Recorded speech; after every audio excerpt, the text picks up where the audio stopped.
Assalamualaikum warahmatullahi wabarakatuh. Baiklah teman-teman, di sini kita akan membahas materi tentang toleransi antar umat beragama. Sebelum kita masuk pada materi toleransi antar umat beragama, kita akan membahas pengertian toleransi. Toleransi adalah sikap saling menghargai dan saling menghormati antar kelompok atau antar individu dalam suatu masyarakat ataupun lingkungan lainnya. Di Indonesia sendiri terdapat 6 agama yang diakui negara: Islam, Kristen, Protestan, Hindu, Buddha, dan Konghucu. Islam beribadah di masjid, Kristen dan Protestan beribadah di gereja, Hindu beribadah di pura, Buddha beribadah di wihara, dan yang terakhir Konghucu beribadah di kelenteng.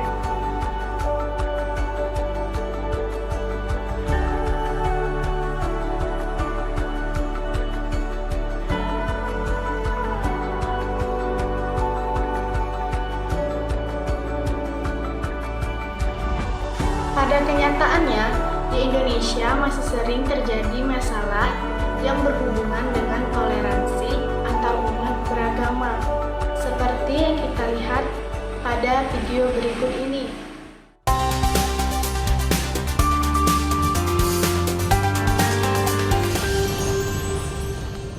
Konstitusi Anda di sini ini mau ngapain? Saya tanya, mau bubarin orang beribadah.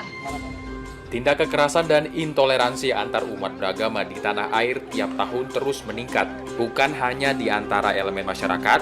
Berbagai kasus pelanggaran kebebasan beragama juga dilakukan aparat dan institusi negara. Rentannya tindakan intoleransi dan pelanggaran kebebasan beragama ini tercermin dari terus melonjaknya angka kasus intoleransi setiap tahunnya.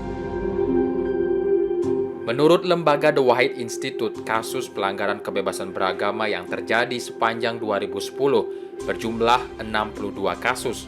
Kasus tertinggi berupa pelarangan atau pemaksaan keyakinan, yaitu 25 kasus atau 40%. Sisanya pembatasan rumah ibadah, 19 kasus. Sedangkan pembiaran kekerasan di antara kelompok masyarakat sebanyak 15 kasus. Sepanjang 2011 terjadi 92 kasus pelanggaran kebebasan beragama dan berkeyakinan. Dari angka itu, pelarangan dan pembatasan aktivitas keagamaan atau kegiatan ibadah menempati posisi tertinggi, yakni 49 kasus. Disusul kasus intimidasi dan ancaman kekerasan oleh aparat negara sebanyak 20 kasus. Sedangkan aksi kekerasan dan pemaksaan keyakinan atau penyegelan rumah ibadah berjumlah 27 kasus. Jumlah kasus intoleransi kembali melonjak di tahun 2012. Sepanjang tahun 2012, terjadi sedikitnya 278 kasus. 6 kasus paling menonjol diantaranya pelarangan rumah ibadah dan pembiaran aksi intoleran oleh aparat. Tingkat intoleransi di tahun 2013 tercatat juga masih tinggi. The Wahid Institute mencatat, selama tahun 2013 terjadi 245 kasus pelanggaran kebebasan beragama. Dari jumlah itu, sebanyak 106 kasus melibatkan aktor negara, sedangkan sisanya dilakukan aktor non-negara seperti ormas dan institusi keagamaan. Tahun 2014, jumlah kasus intoleransi dan pelanggaran kebebasan beragama berjumlah 158 kasus. Sementara menurut catatan Komnas HAM, kasus pengaduan masyarakat terkait intoleransi mengalami peningkatan sebesar 30% pada kuartal pertama tahun 2015.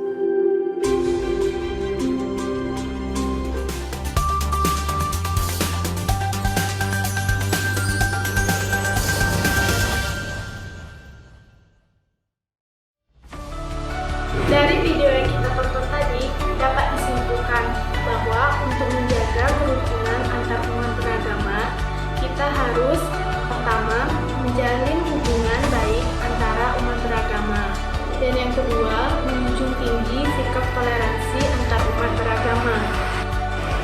Demikianlah materi tentang toleransi antar umat beragama. Semoga dapat bermanfaat. Dan saya ucapkan terima kasih. Wassalamualaikum warahmatullahi wabarakatuh.